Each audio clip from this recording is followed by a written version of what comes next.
quorum? 1, 2, 3. Yeah, we do. 4, 5. Oh, there's Bob.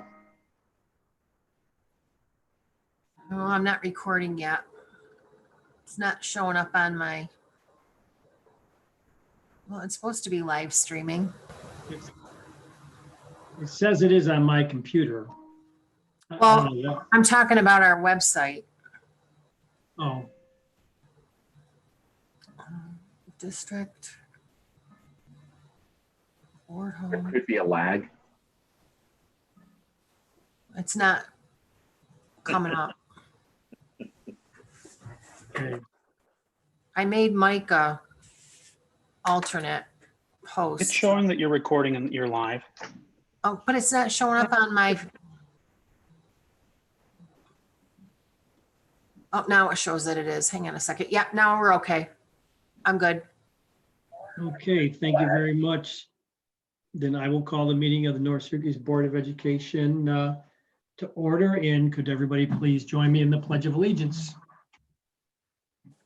I pledge allegiance to the flag of the United To the States of flag America, of the United States of and to the America, republic and to one the nation, which it stands, God, indivisible, One with nation, liberty under and God, justice for all. indivisible, with liberty and justice for all.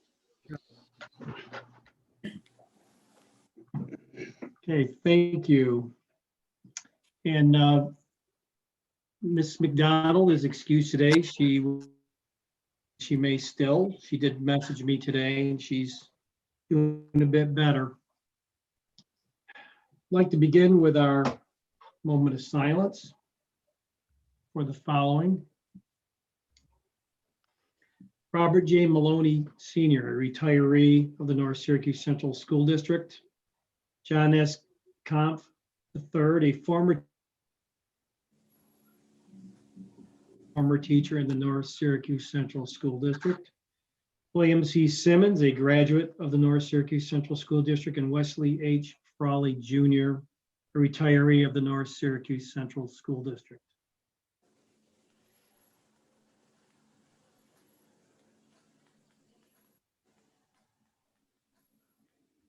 Thank you. Okay, to begin with our presentations, we have an update on, well, no, it's not an update. I'm sorry. It's capital planning and construction presentation. Why did I read that as an update today when I looked at that? And I think that is why I saw Mr. Irwin here. Yes, So sir. I'm going to pass on over to Mr. Irwin as soon as you're ready. Let me just get this presentation up and ready for you.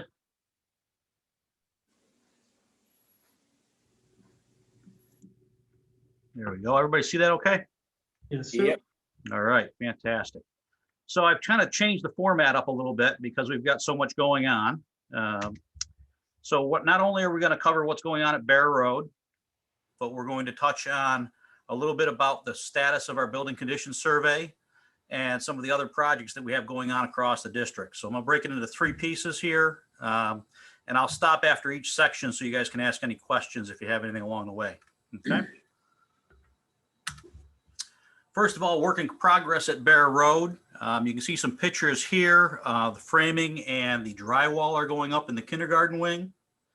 We are closing in for winter on the back sections of the building for those classrooms. And you can see in the picture the waterproofing going on the top right. Okay. The bottom right, you can see some of the ductwork is on site finally. It's being installed and we're moving along very well on that main level, especially in the kindergarten wing area. Contractors are moving right along. Really haven't had any hiccups as of yet. Our consultants have been on site this week and they started checking the building envelope to make sure it's being installed per the design, to make sure we meet that high energy efficiency goal that we have in place. So everything's running smoothly. We've been working on some scheduling and we're going to talk about that in the next slide here. So we've been talking to teachers, getting a lot of input about the new technology for the classrooms. We've been talking a lot about marker boards. They've pretty much settled on white marker boards for their educational walls, and we're going to be doing some color matching with some accents in the classrooms. We've got about 6 accent colors going in. They're going to be tied into trim on the lockers, They're going to be tied into the marker boards underneath the cabinets, and also with a window seat in many of the classrooms. So we're going to get a nice pop of color there. But the teachers are getting really excited. They actually asked for color samples so they could start shopping early. We're also just getting started with our furniture selection process. So right now, that is going out in an RFQ, request for qualifications to several of our vendors so that we can make a final selection. We hope to get that in the paper and out to our vendors next week and begin that process. So we've already started, a small group of staff is representing for each grade level. And we're going to bring those folks in along with some other people across the district to really look at establishing some standards for furniture purchases going forward across the entire elementary grade level spectrum. Some really exciting news. Siemens has helped us apply for what's called an RTEM, Real-Time Energy Management Grant Opportunity with NYSERDA. So provided we get accepted for this program, we're looking at a $190,000 rebate coming at us next winter. So real good news. This is going to potentially help pay for some additional migration costs across the district with the Siemens platform. We've got some major expenses coming up to stay current with that. And hopefully it's some money that we might be able to put in capital reserves if we can get our budget back on track and COVID takes a back seat for a little while. So some exciting news there. And some updates on renovations and a couple of things that we're looking at.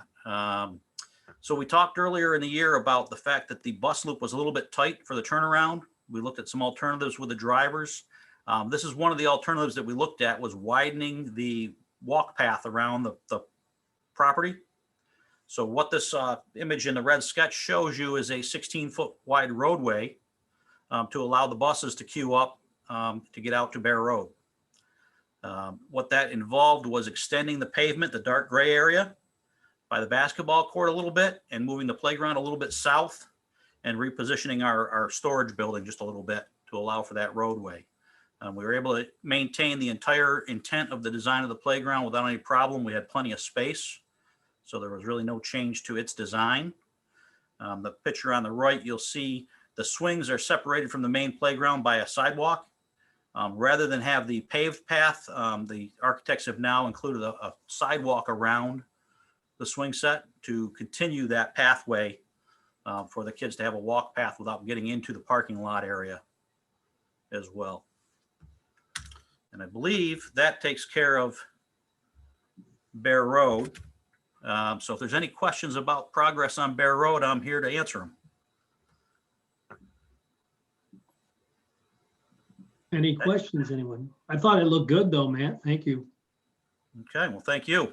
We're going to continue working with our contractors to plan our spring and summer. We've got a lot going on there. So if you look at some of the bullet points in there, you know, we're talking about classroom turnovers for next year. We're talking about trying to fit the gym and the kitchen space into next summer's work.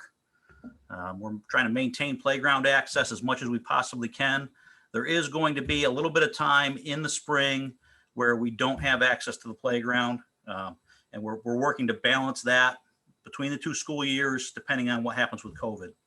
If COVID is in force in the spring, we'll probably jump a little bit earlier. Otherwise, we'll try and balance that out. But we're working closely with the PE staff and with the administration in the building to make sure we minimize any impact there. All right.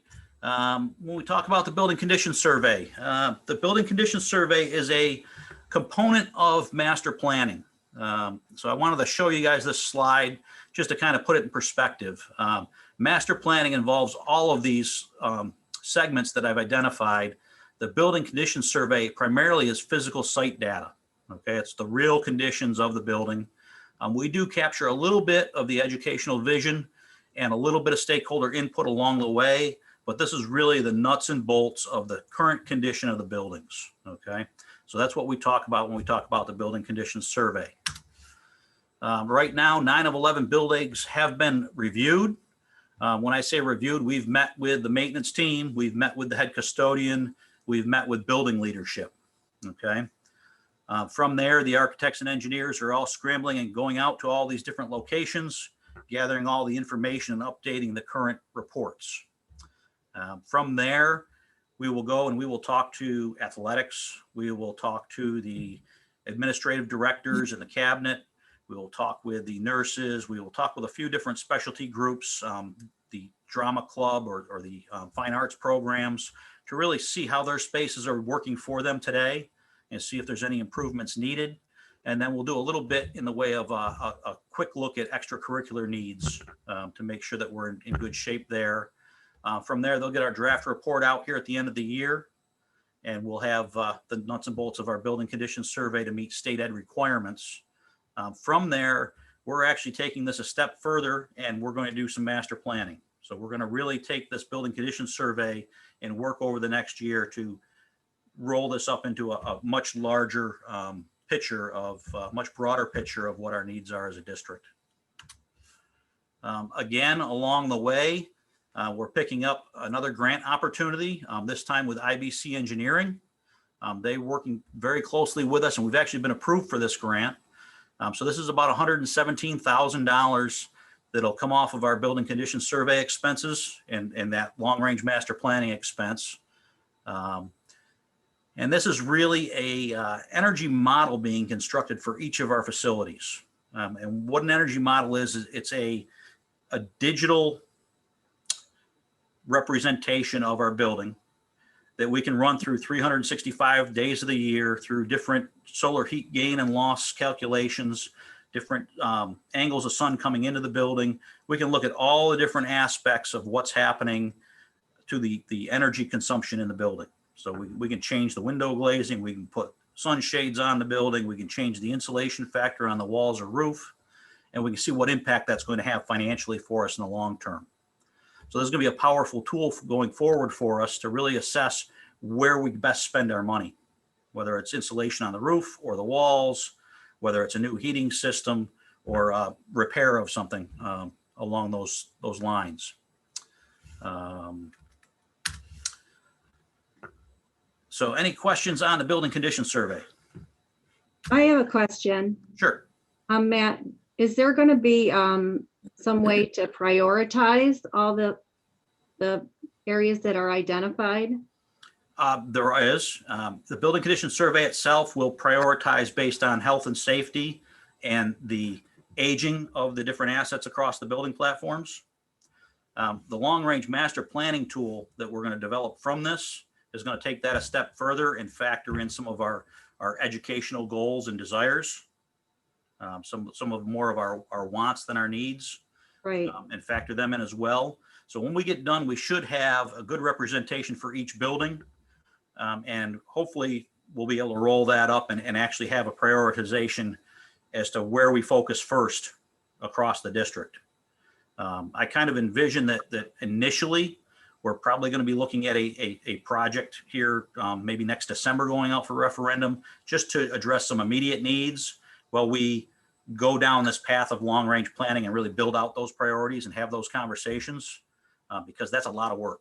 That's not going to happen in an 8 or 10 month time frame. That's a year-long plus goal in a district this size. So we're working toward getting all the steps in order so that we can start climbing that ladder together as a group. Okay. Great, thank you. Yep. Anybody else? All right. Capital outlay projects. So Allen Road secure entry goes to bid tomorrow. We'll be receiving bids tomorrow on that. I know there have at least 4 or 5 contractors that have shown interest. So we're expecting to get some good pricing. That is going to involve the new secure entry window, a little bit of minor relocation in that office space, probably some new carpeting, new furniture for that one office space, and then relocation of the PA system and a few other odds and ends to go along with that. A little bit of additional access control on the interior door. We're looking ahead at next year, looking at our opportunities. There are still opportunities for additional secure entries. There are opportunities to capture some of our PA system work that needs to be done across the district, which is getting to be critical. With that, we do have about 60 grand in Smart Schools funds available for PA work that we're going to be looking to attack here soon. But we also have a lot of sidewalk and pavement work that needs to be done. So we're trying to really get a good feel for where we're going to best spend those dollars. And right now it's really leaning toward the PA systems across the district. We're currently in process. We're hoping to submit before Thanksgiving on the new roofing work for the balance of Allen Road and for some work on CNS, and that's coming up here shortly. This is the sections of roof at the high school that we're looking at doing, just to give you an idea. And a few more sections at Allen Road that have yet to be done. So we did the rest of this work earlier last year and part of this year, and now we're going to be wrapping up the rest of the building. And that's all I have for you. Any questions on those other items? So I have a question on the roofing jobs. Will they be done while the students are in the building? They'll be done over the summer. Okay, good. That's it. Anybody else? Okay, hearing no one, seeing no one. Thank you, Mr. Irwin. You got it. Thank you. I was on mute, excuse me. I'm sorry. That's okay. Move Bob, question. Maybe that's good, Matt, maybe that's good. But you mentioned sidewalk. The sidewalk at Allen Road is not in very good shape. It's not good, okay? Mhm. Over by the teacher's parking lot, where the kids get off in the morning is not good at all. Not good at all. So I'm sure you're aware of that. Absolutely. And we'll keep that on our radar. Okay. Okay, thank you. All right, I believe we have Mr. Bowles is going to go through the North Syracuse CSD parent survey results. As soon as we can do that. Yeah, I'm trying to get out of my screen here for you. Uh-oh. Doesn't want to let me in. That's okay. Once Dan shares, it'll bump you. Super. Okay, thanks, Matt. Great Yep, job. thank you.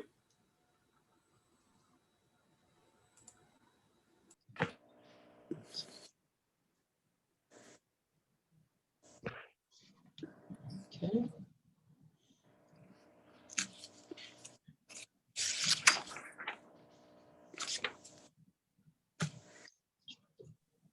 Go here and we'll get going in a second. Slide.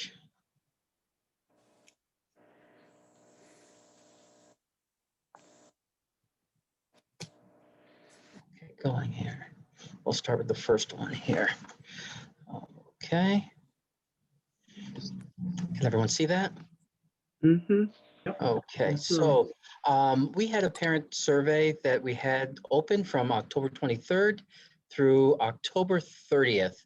We wanted to get some information from our parents to kind of guide us with information as to where we should go next. We had the survey link sent to families via email, text, posted on our website. And we had 3,645 responses and 1,571 comments. Majority of them were from people that had students at the high school. The second question, or one of the other main questions that was asked, what instructional model does your child participate in? If you can take a look, we almost had a very nice bell curve, and that 2,705 people that said a hybrid, which is both in school and at home, represented about 74% of those that responded.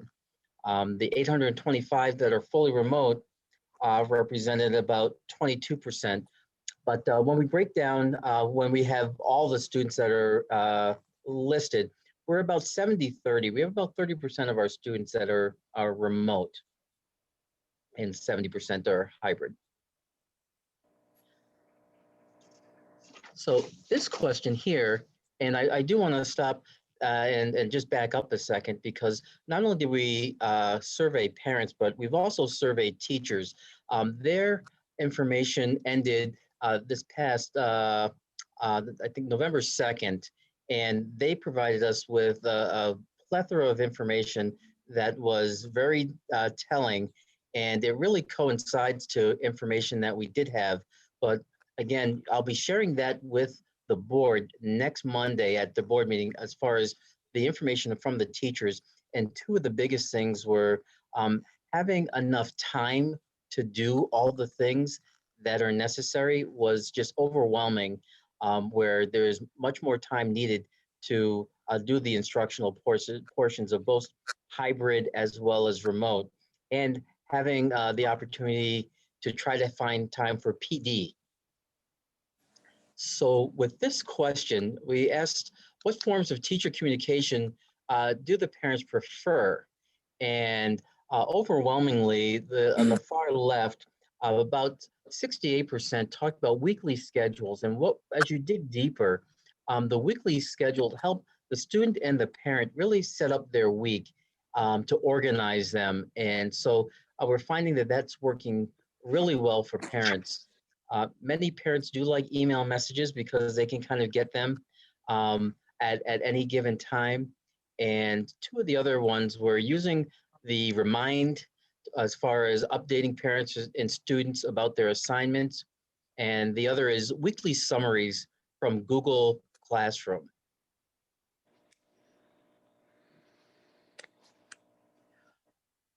Next question talked about, please select the responses that best reflect your experience regarding teacher availability. So if you look, there were at least 1,549 of the people surveyed. They know the time and day of the week that their child's teacher is available to meet online and provide additional assistance. So that was nice to see that they do know that. And some of those things were also reinforced when we had open house this past week, especially at the secondary. So if people were unclear, our secondary schools in particular were doing their open houses during the time this was open. So many of that got clarified during that time period. This question talked about overall the amount of schoolwork my child is being given on the days they are scheduled to learn from home.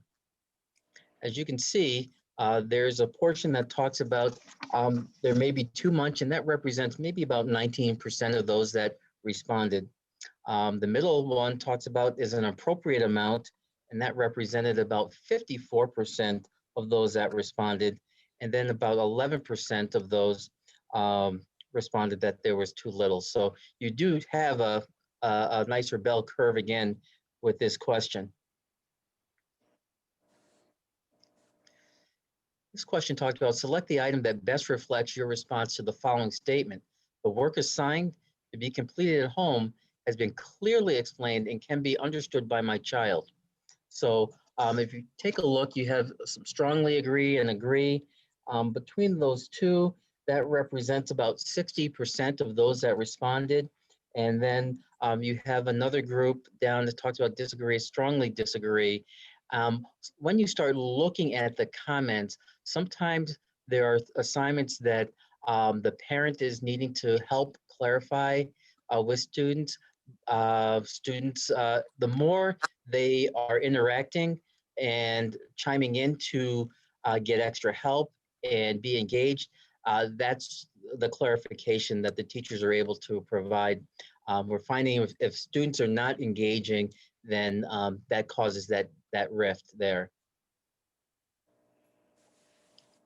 This next question talks about parents K4 will be provided an opportunity to switch instructional delivery models. In the summer when we were talking about that, we were looking at the trimester at the K4, and we were looking at the semester for 5 through 12.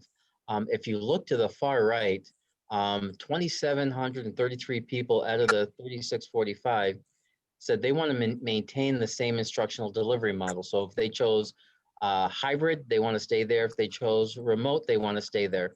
And if you look at 160 want to switch from remote to hybrid, which means they're home and they want to come back into school. 120 want to switch from hybrid to remote. So there's about a 40 student difference. So that was also telling that people are comfortable and feeling good about where they are in the model that they've chosen. So this question, in what areas would you like additional information or support? Please check all that apply. So if you take a look, there's you understanding grade level curriculum and assessments. So we need to make sure that the parents are understanding what's going on for that grade level and the curriculum. And again, that may have been clarified during the open house time because this survey was operating at that same time.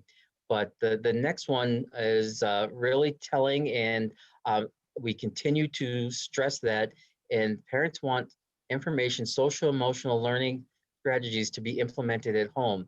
So they see that there are some things going on with their children, and they want to know what can they do to support their children to meet their needs with social emotional resources. So those two are the biggest two. The next one talked about transitioning to a fully remote instruction in the event COVID-19 spread in the district was one of the third things that were the highest at that time. Go to the next question. In which of the following areas does the district meeting our expectations? Please check all that apply. So if you look at the highest bar, that is managing COVID-19 and ensuring safe learning environments. That is really important because I think we stress that in the reopening plan. Matt Irwin is still on our Zoom. The safety protocols that we were putting in right out of the gate, we talked about our cleaning and just everyone wearing masks right from the beginning. If you've seen the news, there's some districts that did not have that in place as long as they were 6 feet away that have now switched to enforcing that everybody, including students, if they're 6 feet apart, are wearing masks. The other piece where the parents are feeling good is that we've been communicating as much as we can, trying to get information out quickly, especially as information comes to us from the Department of Health. We've been trying to turn things around so people can make informed decisions if we have to make any changes or what's going on in the district at the time. The next two bars that are the highest, where we're meeting expectations, said teacher accessibility. Again, trying to make sure we're providing opportunities for our students to be available to their teachers. And the other is ongoing as we continue to learn and we continue to educate, is providing instruction in a remote or hybrid environment. So it was nice to see that, again, constantly improving what we're doing and trying to make sure we're meeting expectations. Again, there is always room for improvement. We continue to try to work on those things day in and day out. This next question talked about which of the following items should be a priority for the district in the next 10 weeks. Please select your top 3 choices. So if you take a look, the first one talks about increasing the amount of face-to-face. Again, I think that is everybody's wish to, at some point, if we can get to going back 5 days a week, that would be ideal. But again, the next highest talked about supporting students with social emotional needs. The toll and stress that this whole situation is taking on students and families is very high. So again, whatever we can do to support those students when they are struggling needs to be a priority. And I think the next one is streamlining communication. The more we can make it more one-stop shopping for parents, I think they would appreciate it. Several slides ago, I think I had on there, it said communication through Google Summary. One of the things in a teacher's grade book that they can do is if they have a certain setting, it allows a parent to get a Google Summary from all of the classrooms that their child has. And this is one of the areas that some of the parents were complaining on early on. I have to go through this teacher, then that teacher, then that teacher, and I'm getting multiple pieces of information. So if I have that setting and I go to Google summary, I can get a summary from all my child's classes, kind of one-stop shopping. And that, again, makes it easier for a parent, especially if they're coming home and they're trying to follow up on what's going on with their child. So that was not all of the questions in the in this survey, but those are the ones that are kind of highlighted. And I will be doing the same thing with the teacher survey next board meeting. But again, I do want to emphasize there was 1,571 comments. And as we go through the comments, there are things that have common themes. Again, I think people want to get back to a point where students can go to school more often. I think one of the things parents have said is that they understand that it is very difficult when teachers are trying to manage in-person and remote. That is something that was a reoccurring theme as people were making comments. And we will continue to make sure we give you information from the teacher survey as we move forward in doing things. But that is some of the information. And are there any questions that people have? I'm sure you're going to comment in superintendent's comments about what came out today. So I figure that's later on. But Yeah. I guess my question is to you and the cabinet is, are you prepared? And are you prepared to go completely virtual if we have to? So like, are students taking their Chromebooks home nightly? Or, I mean, there's some things that could happen if we go virtual. So I'm guessing you do have a plan if it ever happened. That is correct. And not only have the buildings and teachers been working on that because it could have happened at any given time, even a few weeks ago. But I think we are more ready right now, because as you start seeing things going on around us, teachers and students and faculty and administrators have been planning for this to happen at any given moment. So if it does happen, we are ready. Thanks, Dan. Hey, any other questions out there? I do. Sorry, I was on mute. So Dan, you must be pretty happy with the survey results. But there were areas where we could improve on. Are you able to pinpoint and isolate where, what teachers or specific students need the additional help, or parents? Well, I think that's a pretty big question. As far as teachers, we're able to have conversation because teachers are letting us know that they need time. They really need time to do this work because it is trying to manage two different systems at times is not easy. And so you have kids that are remote, you have teachers kids that are in person. And then if I'm trying to learn new technology, new ways of instructing, trying to find time in the current school day. And I will say, especially at the middle school level, it's been extremely challenging. And that's been one of the biggest concerns, I'd say, during the school year. We have tech coaches going into buildings. We have administrators lobbying them to come in. And if people want to work with a tech coach and see something new, that's there. We are recording things so that maybe I don't have the time at this point, but if I record how to do something, I could then go on my time and then I could stop and start and kind of do it as a YouTube video. But people are spending much more time after school and also on the weekend trying to do what's best for our students. And that's been a reoccurring theme. Yeah, it's definitely a work in progress and we're learning as we go and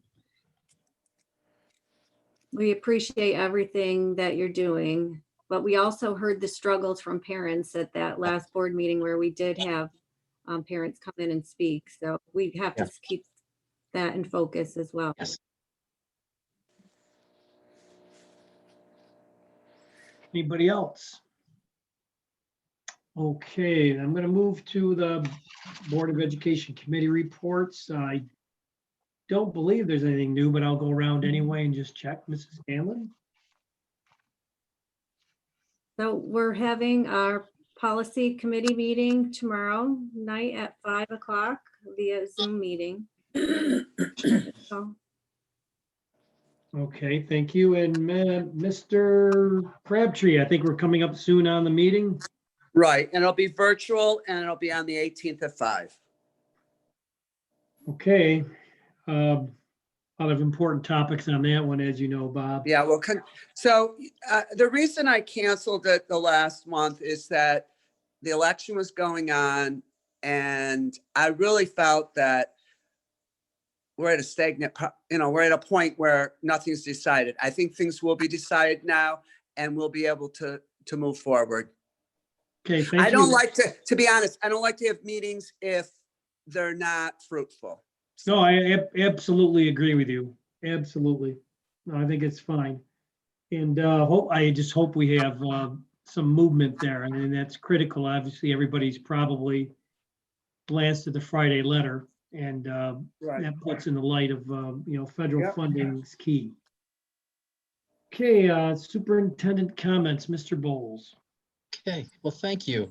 It's been a pretty busy day as people have seen things either on the news or things that the governor has talked about. And that has pretty much consumed the time of many of the superintendents, I'd say in the county or in those affected areas. So I wanted to talk about yellow zones and also they mentioned certain zip codes. So they mentioned the yellow zone, if you're in the yellow zone and things that you would need to do in order to stay open and testing 20% of the students and 20% of the staff. So I've been on 5 Zooms today, at least 2 with Ryan McMahon and Ann Rooney, and also several with other superintendents. So during the briefing with Ryan McMahon, he mentioned 2 specific zip codes that are in our district. One was 13090, another one was 13041. But what the guidance talks about is if you have a school building in one of these zip codes, then you have to do X, Y, and Z.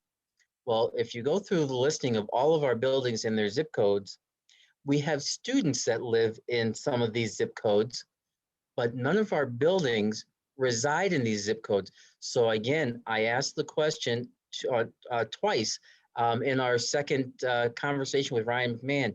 He said, if your building is not in the zip codes designated, then you do not have to do the 20% testing.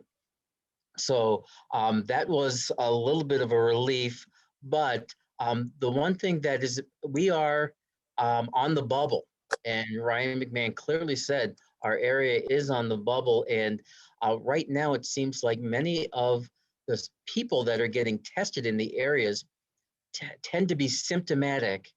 And so when they go get tested, then yes, they are positive. What's happened is the amount of people that are asymptomatic or maybe don't show signs has dropped down. So the numbers are being skewed. And there was a time in the summer and before school started, we had many more people just going to get tested just to make sure. And that kind of balanced out our numbers. But we are, I believe, Don, correct me, I believe it was 2.6 in the area for the other day. 2.5, I think is what Friday. 2.5. Okay. So being that we don't have a school in those zip codes or designated as those zip codes, we're a little bit off the hook at this time. So, but what I'm seeing is Some of these zones, how they've drawn the lines, seem to be overlapping some areas. So it's kind of misleading with that information, but we do have a letter that's going to go out to our parents and staff probably within the next half an hour, just to clarify some of the things I'm telling you right now. Other things, I think all of you received some information from Mr. Bednarski. We have a talented young man that's out there, and he is kind of a rising star. And I guess he has an interview with Beth Mowens, who is a sports analyst that's an alum of North Syracuse and up on our wall of fame. And the gentleman, Mr. Heater, is seems like a natural, and I think he's going to be going places. I also, our field hockey team has really did well in recent, and I think one of the last games that I saw was in the snow, where the ball would catch a little bit of snowballs as they were going through. But that is going well. But I do want to just comment on the amount of effort and hard work that's going out each and every day by everybody, from the teachers to the custodians, to the bus drivers, to the food service workers. People are really working very, very hard and trying to make the best of this situation for all of us. The downside is it is having its toll. It is, you can see the wear and tear on many people throughout the organization. And I'm looking forward to some relief at some point, because it has not been easy. And I think, Paul, that's the last of my comments for the day. Okay, thank you. Any Board of Education comments?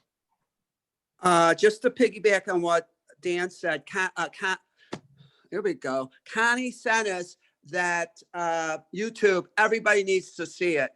Mr. Bernarski was supposed to be interviewed by Mr. Heater, and Mr. Bernarski surprised him. Imagine being surprised with Beth Mowens coming on. So the gentleman wasn't prepared to interview her, but he did it. And it was like, he was like a typical sportscaster. And the one thing Dan knows is our our parent being able to go to games and things, it's limited because of COVID. He broadcasts the games. So you can go on to North Star, whatever it is called, I can't remember. You can sign up for it and watch the games, all because of Tim and this young man. So I asked everybody, it's a little long, but you should go on and see it and be proud of one of our students. One of the things Dan talked about was substitutes for everything.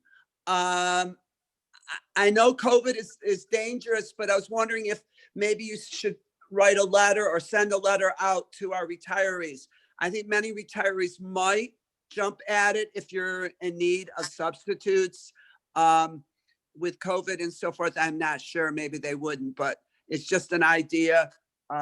Because I know you've got to be limited with number of substitutes, and teachers do get sick, so. And my last thing was, how I go back in history. Mr. Maloney is probably one of the last principals of that era. We had so many wonderful principals when I first came into the district. He ended up being the principal of Cicero Elementary, but he had been at Lakeshore a long time. He always had a smile on his face.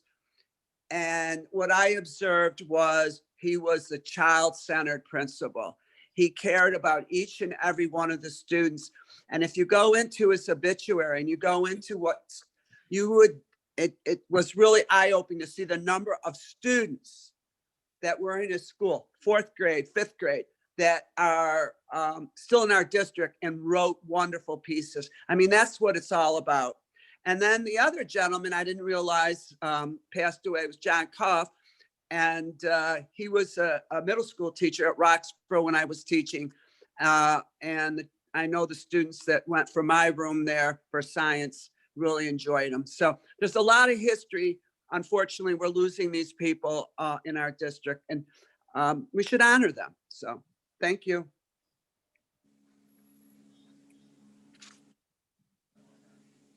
Thank you, Bob.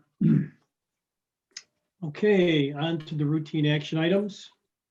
I get a motion for A, consideration of the approval of the minutes of the meeting of October 19th.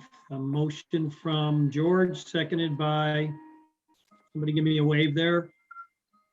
Seconded by Mark. Any discussion on those minutes? Okay, all in favor? Opposed? That is carried. Is anybody, I'm getting a lag in this signal. Is anybody else experiencing that? Not at all? Okay, I'm losing some audio. It's popping in and out, so it must be, I don't know. But I'm getting a lag with the hand waves too, so you have to bear with me. If I get a motion, I'd like to combine B, C, and D. They are the classification of the students with disabilities for the district, from the District Committee on Special Ed. Also, students certified by the District Committee on Preschool Special Ed and certified by the Home Instruction Review Committee. That is items B, C, and D. If I get a motion for that. Motion from Terry, seconded by Mark. Any discussion? Seeing none, all in favor? Opposed? That is carried. And E, item E, motion please for the acknowledgement of business officer reports for July, August, and September 2020. Motion from Terry, seconded by George. Any discussion? Seeing none, all in favor? Opposed? That is carried. We have the acknowledgement of the gift. North Syracuse Central School District received a check in the amount of $5,000 grant from the Community Connections in New York.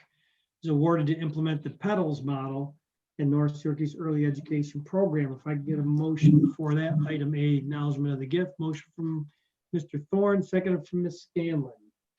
Any discussion? All in favor?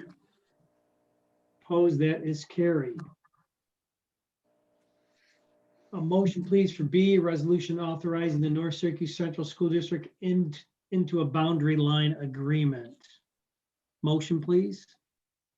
Motion from Mike Marizio, second from George. Any discussion on that? We saw that in the Friday letter. It had to do with Smith Road and a neighboring neighbor. Made sense to me. No questions. Okay, all in favor? Opposed? That motion is carried. And item C, recommendation to create Cicero North Syracuse High School Girls Tennis Extra Classroom Account. A motion for item C, please. Motion from Mr. Herman, second from Ms. Scanlon. Any discussion? Seeing none, all in favor? Opposed? That is carried.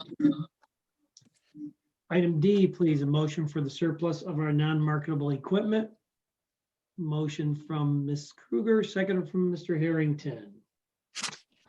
Any discussion there? Seeing none, all in favor? Opposed? That is carried. Yeah, in our upcoming personnel reports, we do have some retirements. I'd like to just take a moment to acknowledge them.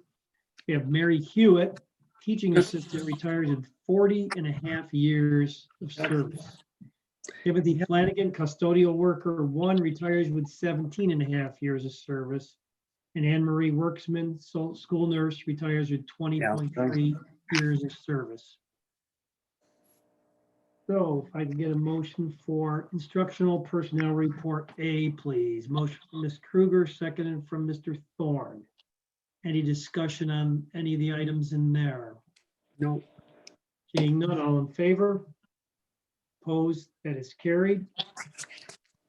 And a motion for B, support staff personnel report. Motion from Mary, seconded from Mr. Herman. Any discussion? Okay, seeing none, all in favor? Opposed? That is carried. Thank you. I'll make a motion for executive session. I'll ask for a second. The motion will be to move into executive session for the purpose of reviewing the employment history of 3 individuals with no action to follow.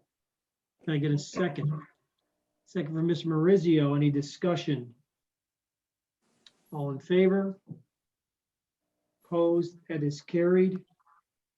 And a motion for adjournment, please. Motion from Mr. Marizio, second from Mr. Herman. All in favor? Opposed? That is carried. We are adjourned. We simply will need to then leave the meeting. And there was another link on the email. And I will see you all soon.